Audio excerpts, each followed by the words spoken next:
Oi, oi, gente! Tudo bom com vocês? No vídeo de hoje a gente vai fazer uma breve análise sobre a peça A Megera Domada, de William Shakespeare. Eu sou a Vitória Curjão. Eu sou a Vitória Rodrigues. Eu sou a Isamara. E eu sou o Douglas. De início, tentando ser o mais breve possível, a gente vai falar um pouco sobre o resumo, o enredo da obra. Ela foi escrita em... Ainda não se sabe ao certo o ano, mas foi entre os anos de 1592 e 1594. Certo? E assim, do que se trata a obra? Como que ela começa? Qual é o início dela? Primeiramente, a gente precisa observar que tem um prólogo, né? Esse prólogo antecede a peça principal, que é a Megera Domada, e que não necessariamente ele tem uma conexão certa com a obra em si, que é da Megera Domada mesmo.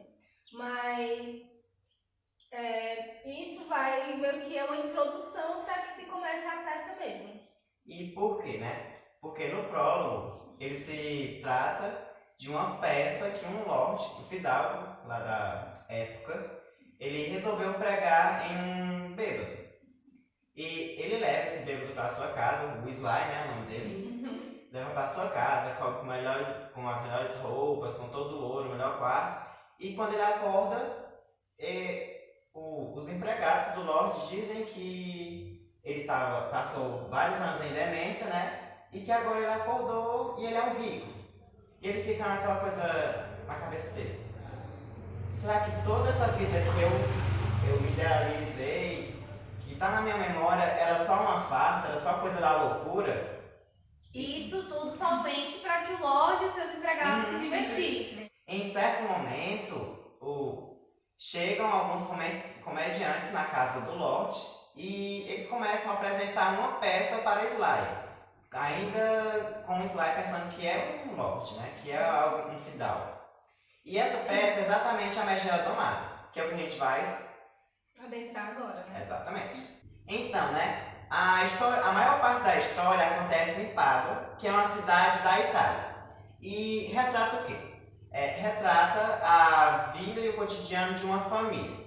A família de Batista, que é um senhor, um fidalgo de Pádua, e suas duas filhas, que são Catarina E Bianca, né? Bem, sobre Catarina, as pessoas a conheciam pela sua língua afiada. Achavam, inclusive, que ela nunca ia se casar devido à personalidade forte, né, se assim a gente pode dizer. E Já a Bianca, em contrapartida, possui um comportamento totalmente diferente da Catarina, né? Ela já era meiga, doce. Devido a isso, Bianca tinha vários pretendentes, enquanto Catarina não tinha nenhum. E apareceu dois pretendentes para Bianca, que são Grêmio e Hortêncio, e eles queriam muito o coração de Bianca. Porém, o pai delas, o Batista, impôs que Bianca só poderia se casar caso Catarina casasse primeiro, por conta de Catarina ser a mais velha. era o costume da família, né? Isso. E o que esses pretendentes, né, o Grêmio e o Hortêncio, eles fazem para poder ter acesso a Bianca, né? Eles se unem e vão procurar um marido, como eles comentam, né, um louco, para casar-se com Catarina e poder liberar esse espaço deles cortejarem a Bianca. E eles dão a sorte de um certo dia chegar Petrúquio a Pádua. Petrúquio, que é um fidalgo que veio de Verona. E... Fidalgo! Eu falei, foi. ele é filho do fidalgo. Ele é filho de um fidalgo. Fidalgo. Fidalgo. Fidalgo. Fidalgo. Vai. Então, ele é filho de um fidalgo. Vai. Petrúquio, que é filho de um fidalgo, que chegou de Verona. E ele estava em busca de uma esposa. Até mesmo para não perder essa postura que ele tinha, porque eles estavam falidos, né? Então ele estava procurando uma esposa justamente para somar com aquele restinho que ele tinha. Tivesse um bom dote, né? O que importava, na verdade, era o dote, né? Sim, e sem saber disso, ele faz uma visita ao Hortêncio, que já estava tramando, né, um jeito de se aproximar de Bianca. E quando ele vai até a casa de Hortêncio meio que por ironia, fala que existe uma moça, né, que é a Catarina, que tá em busca também de marido. Fala, inclusive, que ela é muito rica, mas assim, ele já deixa bem claro, né, a fama que a Catarina tem. Ele adverte. Exatamente. Ela não é... Mas como Petrúquio está em busca desse dote, ele diz que não importa o jeito de Catarina, que ele arrumaria um jeito de domá-la. Então, Petrúquio pede que Hortêncio apresente, né, como pretendente do pai de Bianca, e em troca disso, né, Hortêncio vai ser apresentado como professor de música para que ele possa ter acesso a Bianca, né? E assim cortejá-la, né, por debaixo dos panos. Concomitante a isso, chega Lucêncio em Pádua. Lucêncio é filho de um fidalgo também, né, que veio para Pádua para estudar. E ele acaba se interessando por Bianca. E ele resolve utilizar o mesmo método que Hortêncio teve, que é se disfarçar de um professor. Para também cortejá-la por debaixo dos panos, Isso. tal qual Hortêncio. Então, né, se reúnem todos na casa de Batista, o Lucêncio, o Petrúquio, O próprio Hortêncio, né? E quando eles estão lá, Petrúquio lança essa proposta de casamento para Batista e ele rapidamente aceita. É até estranho essa forma de como ele aceita, né? Tanto que o casamento é marcado uma semana após ele disse isso. E ele impõe somente uma condição, né, para o casamento acontecer, que é o Petrúquio conseguir o amor da filha dele. Só que isso não acontece, sabe? Certo momento, a Catarina e o Petrúquio ficam sozinhos, eles trocam farpas, é um momento até engraçado da peça, e quanto mais ela xinga ele, mais ele a elogia, e da mesma forma xinga ela também, chama ela de catita. Então, como a Isamara tinha contado, né, que o casamento foi marcado assim às pressas, foi marcado para o próximo domingo. E Petrúquio,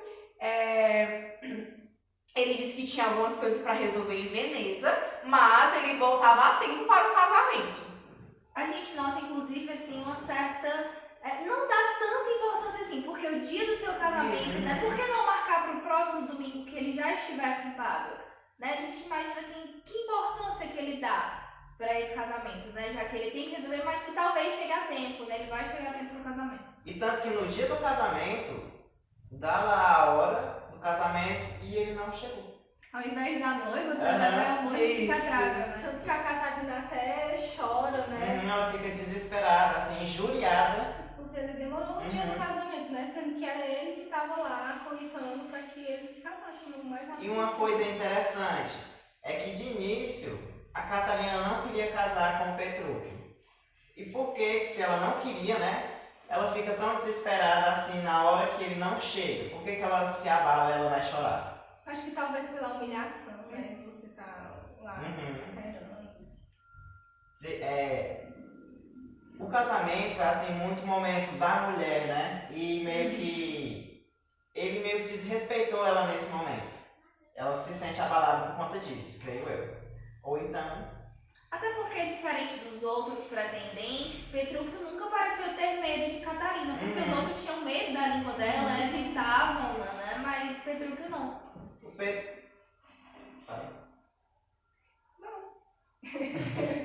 Tanto que o Petrúquio, até na conversa que ele teve com Hortêncio, né, ele disse que não se importa, não vai se importar com a língua dela.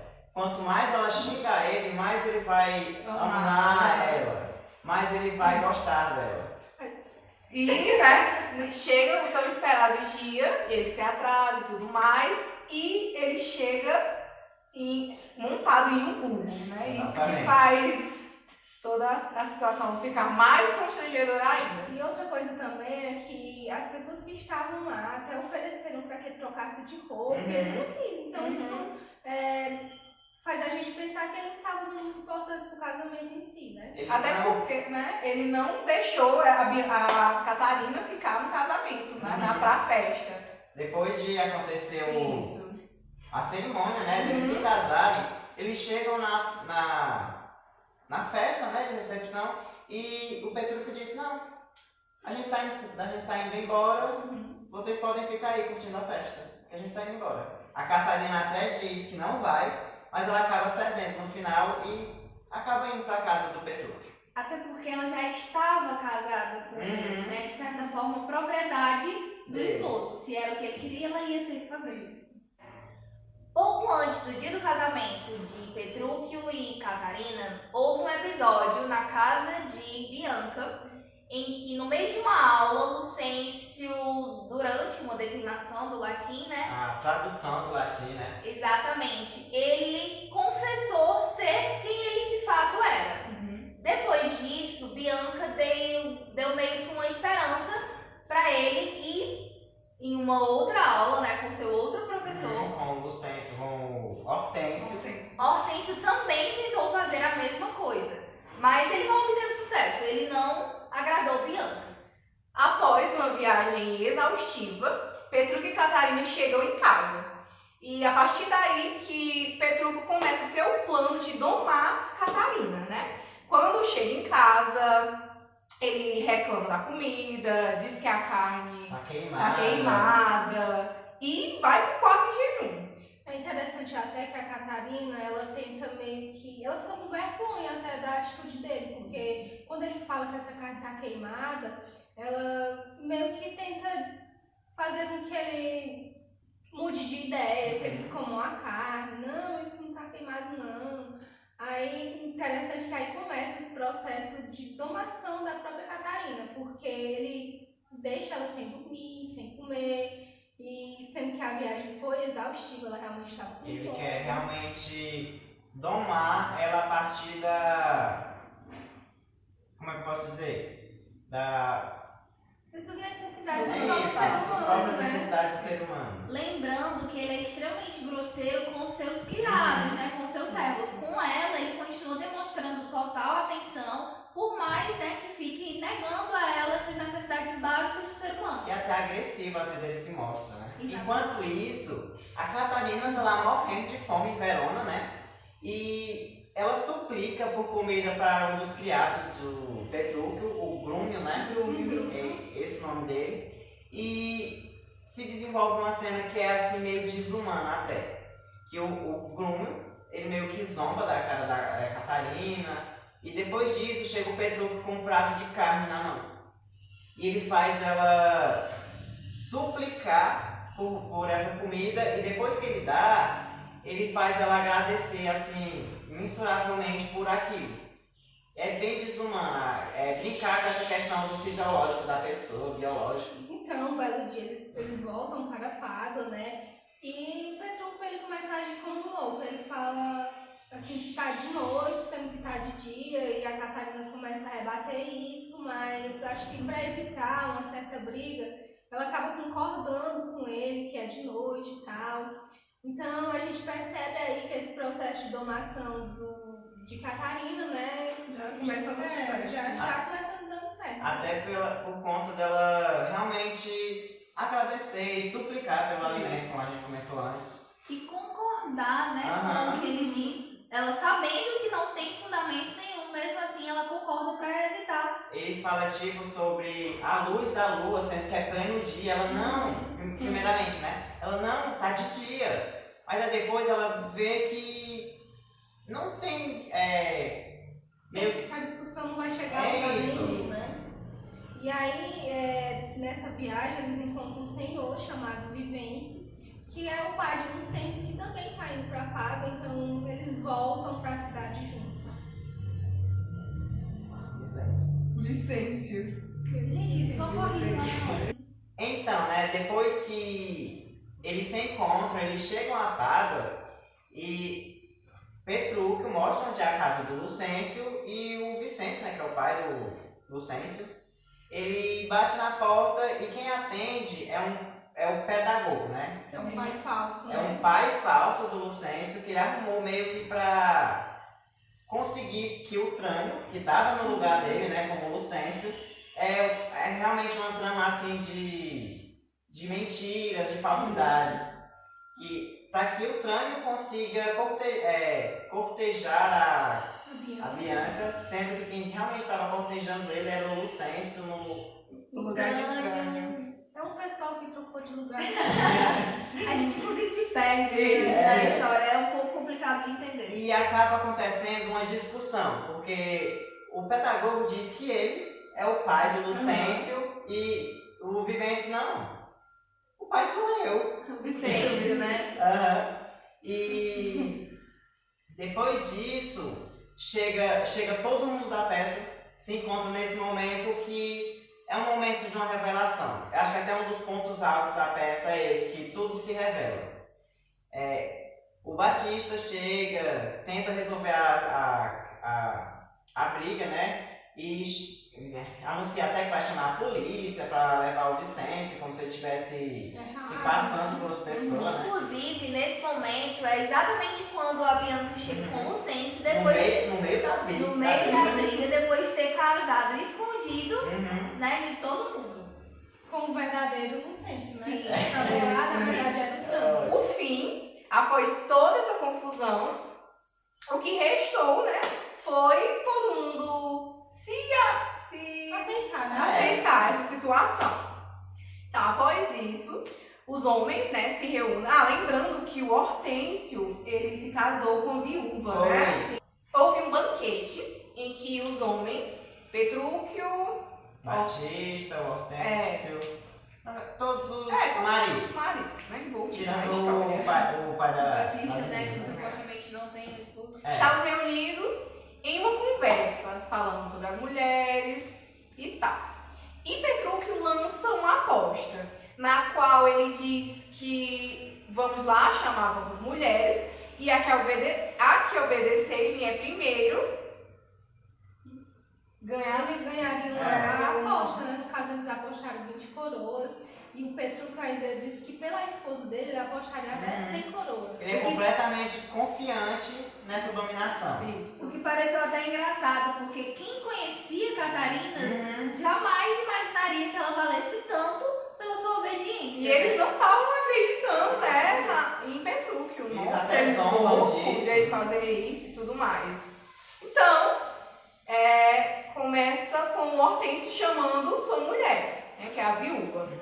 E ela não pôde vir porque ela estava ocupada, fazendo não sei o quê. Então mandam chamar a Bianca. E a Bianca, olha, se ele quiser, ele que vem aqui. Ela já se mostra já mais com uma atitude de Catarina, né? É Como se diferente. fosse Catarina falando, que no caso sendo Bianca.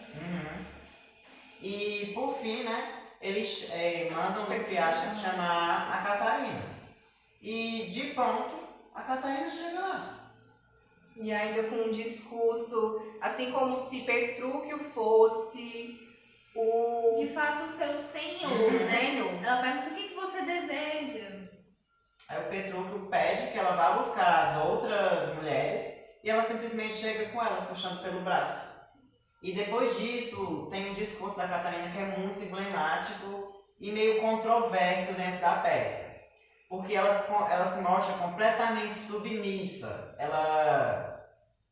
Pelo discurso dela, ela realmente põe o homem como seu senhor. Ela diz, o homem que passa o dia inteiro no sol, no mar, trabalhando, a única coisa que ele quer, a única coisa que ele pede da mulher é a sua obediência, a sua submissão, que ela faça tudo o que ele quer, o seu amor. E assim acaba a história, né? A peça ela acaba com uma quebra de expectativa muito grande. Em muitas resenhas que a gente já assistiu, a gente percebe até que muitas pessoas começam gostando muito da peça e terminam bem decepcionadas. Porque o esperado é que Catarina se apaixonasse, né? Já que Petrúquio parecia tão, como é que eu posso dizer, preparado para lidar, né, com aquela megera, né, para lidar com o jeito de Catarina, mas na verdade isso não acontece. Ou pelo menos a gente acha que não acontece. Fica uma certa dúvida, né? Será que ela se apaixonou? Ou será que ela só se aproveitou da situação para o que fosse melhor para ela? Eu acho que ela utilizando também da ironia. Até porque existe a questão da necessidade fisiológica de Catarina, né? Comer, dormir, ela só faria se agradasse o marido. Então o que ela teria a perder, né? E basicamente a peça termina assim, né? Com essa cena nesse ato. parte mais. Pra análise em si, É, né? uma análise falar sobre da o peça. personagem. Então, como a gente já comentou, a Vitória comentou anteriormente, né? A peça, ela supõe-se que ela foi escrita por volta de 1592, 1593.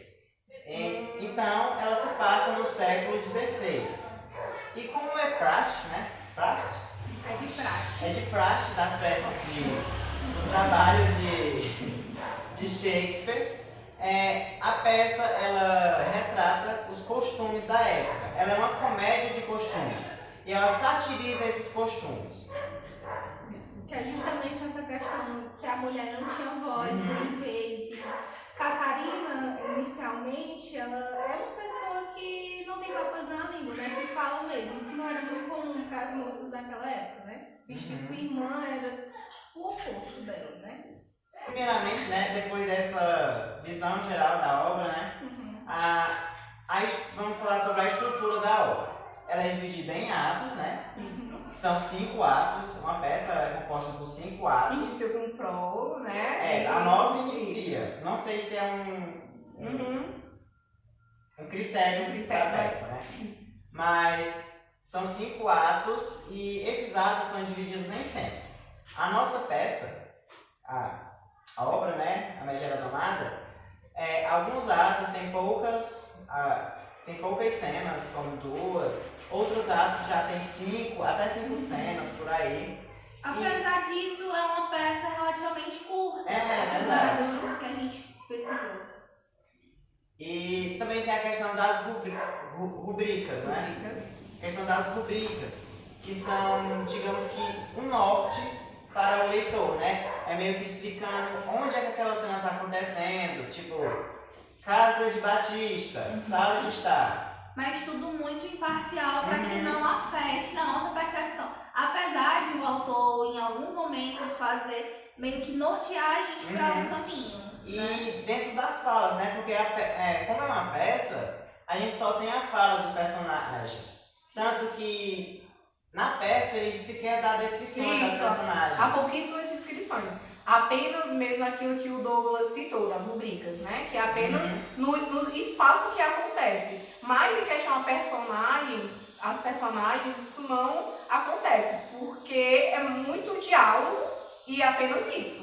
E fica bem livre, perdão, Tamara, mas fica bem livre para que a gente tenha a nossa própria percepção. Tanto que nós 4 temos percepções diferentes de alguns personagens, né?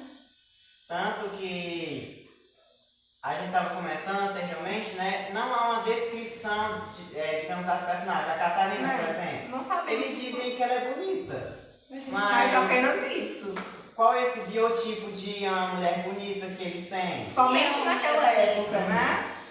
Além disso, né? A maioria das personagens, elas são planos. Isso. Como, por exemplo, o Batista, o próprio Petrúquio, né? O Hortêncio. Eles começam de uma forma, a gente tem, digamos que, a caracterização do caráter deles no começo da peça e até o fim eles se mostram sendo dessa mesma forma. No entanto, outros personagens como a Catarina e a própria Bianca, elas se alteram durante a peça, né? A Catarina, primeiramente a gente tem aquela personagem que não tem papas na língua, arrogante, e por fim tem esse contraste, né? Que a Catarina foi domada. É a mulher que obedece às leis da época, que é o quê? A mulher, ela teria que ser frágil, ela teria que ser dócil, submissa ao marido, e Bianca, em contraste, né? Ela começa exatamente dessa forma, ela aceita como é que eu posso dizer? Os dogmas da época, e depois ela meio que, como a gente comentou, né? Ela diz pro marido que se ele quiser, ele que vai lá. Ela meio que quebra essas expectativas, né? Ela se transforma. Também tem a questão do humor, né? Que está presente em boa parte da peça. Como é a comédia, né? E assim, o humor para algumas pessoas, porque o que eu posso achar engraçado, algum de vocês não pode, né? E esse humor está muito presente nessa relação do Petrúquio com a Catarina, principalmente nos momentos em que ele começa a cortejar a Catarina, né? Ele chama ela de cativa. Tem um palavreado bem coloquial, né? Nesse momento a gente consegue sentir bem esse humor presente. Até no próprio momento do casamento, que não é encenado, né? Mas uma das personagens comenta que durante o casamento, depois dele ter dito sim pra... O padre perguntou, né? Você aceita, Catarina? Aceita. Ele começou meio que bravejar tão alto, assim, de uma forma tão louca, que o padre ele deixou a Bíblia cair, o livro.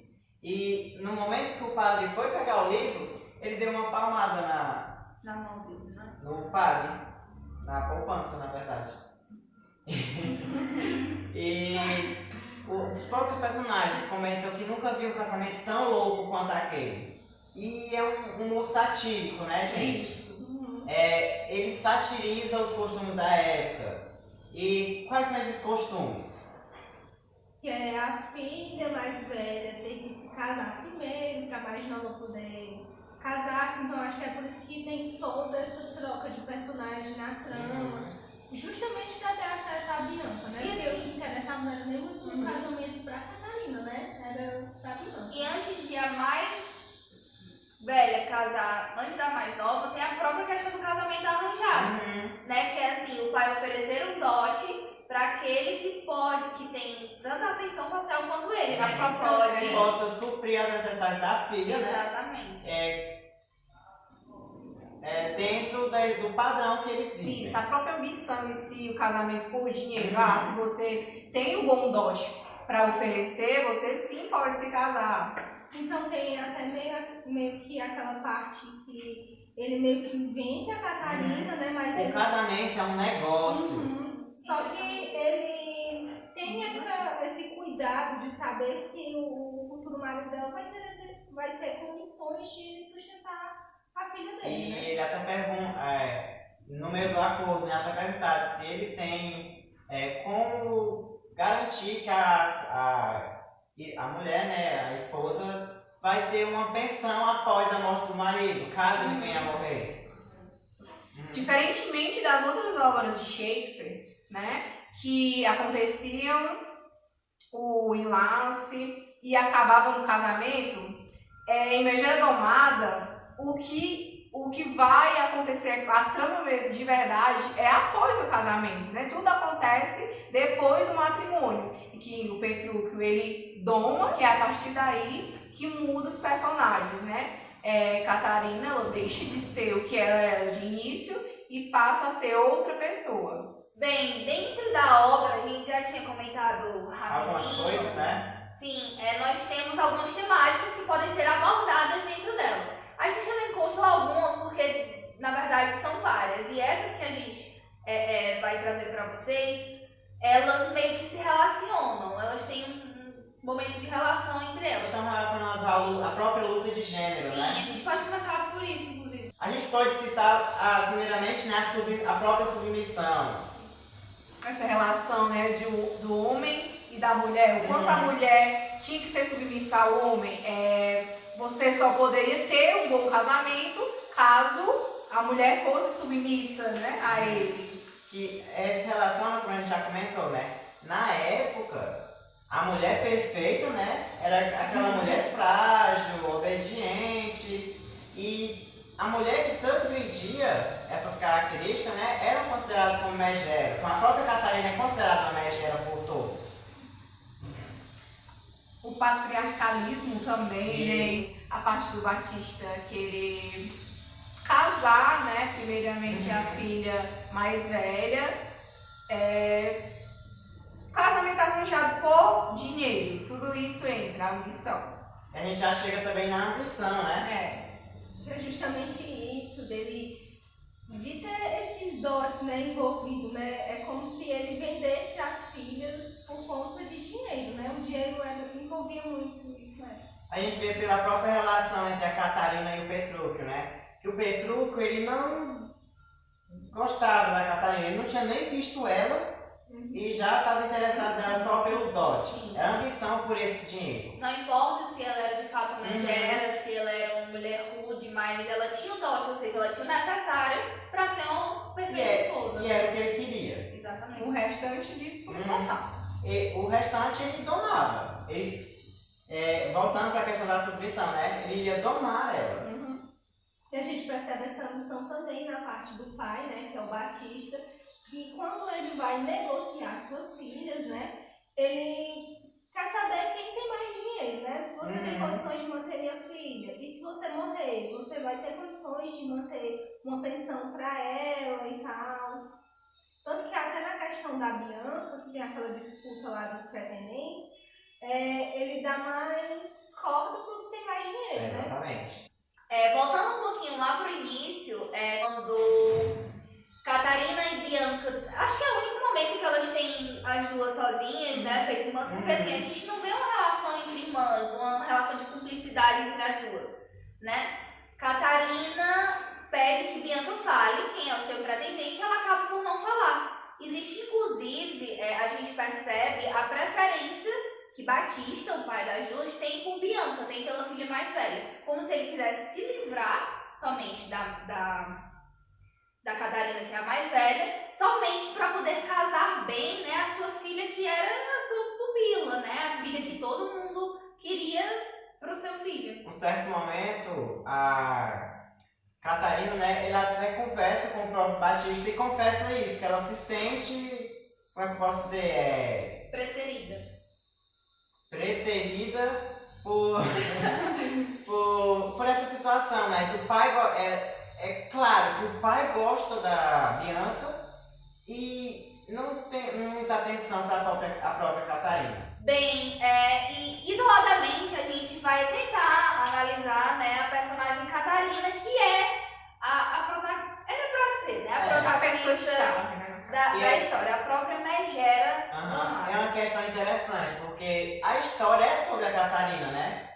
Mas quando você analisa a peça, só 8% das falas são da Catarina. O personagem que fala mais é o Petrúquio. Aí a gente tem essa figura da mulher, né? Catarina era o contrário dessa figura feminina que se tinha naquela época, né? Que era uma mulher submissa, né? É uma pessoa totalmente preparada assim para casar, seria uma mulher calma, frágil. E assim, é interessante para a gente saber que a gente está falando de mulheres perfeitas para casar, era esse o intuito, era casar. Inclusive, quando Batista procura professores para instruir suas filhas, para que elas procurem um bom casamento. Porque dócil, Bianca já era, né? Diferente de Catarina. Aí, nós temos essa preferência do pai, né? Por Bianca, né? Que era a filha mais nova. E essa preferência influencia muito no comportamento de Catarina. Isso a gente percebe, né? É como se ela quisesse, por exemplo, chamar a atenção de algum jeito, já que ela não estava chamando a atenção pro bem, ela queria, né, chamar a atenção pro mal, tipo os irmãos mais velhos.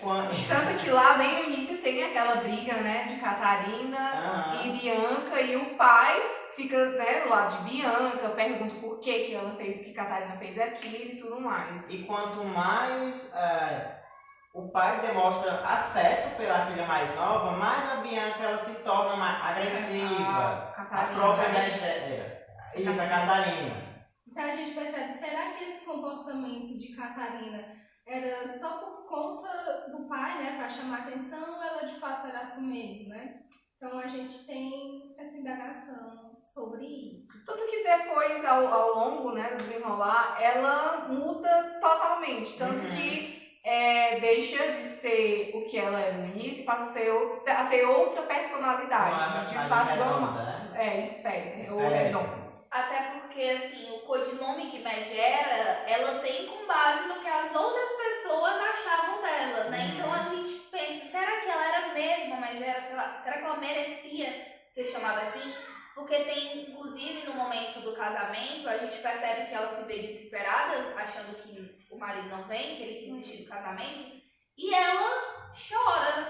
Sim, ela se mostra frágil. Chora, exatamente. Ela demonstra essa fragilidade. A gente percebe até também que a personagem muito sozinha, né? Porque ela não tem meio que um apoio do pai, ela não tem uma relação de irmãs, né, com a própria Bianca. A gente percebe que tem essa rivalidade entre as duas e até quando Catarina casa, ela também não tem essa relação direta com o marido dela, né? Tudo uma questão de domação entre os dois. Isso. Até a questão de amizades, né? A peça não mostra nem mesmo se Bianca possui amizades dentro do contexto social, né? Mas pelo discurso das personagens, aliás, dos pretendentes de Bianca, a gente vê que a própria sociedade, ela tem uma certa aversão ao modo de ser, tem uma certa aversão à personalidade de Bianca. De Catarina. De Catarina. Sim. E outra coisa, quando ela casa e tem um momento de suplicar pelo pedaço de carne, antes disso, quando o marido começa a ter ojeriza, né, começa a ter desdém pelos criados, ela vai intervir sobre os criados. Ela pede, por favor, né, que ele não age assim, que não precisa que ele fique tão grosseiro. Talvez por se sentir tão sozinha, ela visse nos criados, né, assim, um espaçozinho de amizade. E até porque também, nesse momento, a gente percebe que ela não é essa megera, né? Porque de fato se ela fosse ruim, ela não tinha intervido, né? Ela tinha dito, são criados, deixa, né? Tem que tratar a si mesmo pra ver se aprende, não. E nos momentos que a gente, inclusive, encontra humor na história, que é quando o Pedro está tentando cortejá-la, a gente percebe a inteligência e a sagacidade de Catarina. Ela responde à altura tudo que todos os homens falam a ela, ou seja, ela é uma mulher inteligente. Nós temos, já bem no final da história, nós temos um discurso feito por Catarina. É no momento que os homens estão lá reunidos e chamam, né, as mulheres, e no final ela faz esse discurso que a Vitória vai ler um pequeno trecho, né, do discurso aqui para vocês. Bem, Catarina disse: que vergonha, que vergonha! Desarma essa fronte ameaçadora e feroz e não lance em teus olhos esses olhares desdenhosos, como se quisessem atravessar teu senhor, teu rei e teu governante. Se referindo às esposas que estão subvertendo. Exatamente, o pedido dos seus senhores. Aí aqui a gente tem até o questionamento, né? Será que Catarina estava sendo irônica ou ela estava apenas falando aquilo que os homens queriam ouvir? Aí nós temos até a questão de que, se ela estava sendo irônica, o que ela ganharia com isso, né? Sendo que, no decorrer da história, Catarina ela é muito privada de tudo, é privada da vida social, de comida, né, de dormir, de coisas básicas do ser humano. Então, o que ela estava ganhando com isso, né? De ser submissa, né? Uhum. E de estar sendo irônica com questão à submissão. E tem um trechozinho que eu acabei de lembrar, que é quando o Petrúquio ele responde ao discurso da mulher. Ele diz: vamos, Catita, que é como ele a chamava, vamos para a cama. O que ele quis dizer com isso, né? Que depois de ter se mostrado uma boa dama, uma mulher que obedece ao seu marido, era a recompensa que ela teria. Né? Então, será que ela gostava de fato, né, do Petrúquio, né? Fica aí o questionamento. E com toda essa questão da submissão, né? A gente vê a inversão shakespeariana acontecendo dentro da peça. A Catarina, ela era arrogante, né? E ela se torna uma mulher dócil. Enquanto isso, a gente tem a nossa personagem, a Bianca, que é a nossa santinha. Princesinha de início, né? Exatamente. E por fim, a gente é mostrado assim, pouco, né? É um resquício assim, bem rápido, mas ela parece ter se modificado durante esse tempo. Então, quem será que é realmente a megera? Será que é a Catarina, que aceitou os costumes da época, né? Ela se casou mesmo sem amar Petrúquio? Ou será que a megera a gente poderia considerar a Bianca? Porque ela enganou todo mundo para se casar por amor. É uma questão bem emblemática. Fica essa dúvida, né? Quem realmente é a megera? Será que a Catarina é realmente uma megera?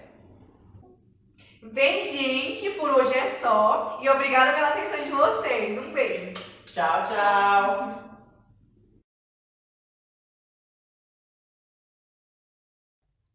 Bondosa irmã, farei tudo o que você pedir. Entre todos os teus pretendentes, diga-me, quem é o teu favorito? Peço, por favor, que me desprenda. Não vou fazer isso! O que é que está acontecendo aqui? Catarina, saia já daqui. Oh, minha bondosa filha, o que foi que fizestes com você? Vamos tirar este negócio. Não sai. Eu sempre soube que você preferia ela! Cale-se! Vá para o seu quarto. Filha, você é tão linda. Vamos, cara.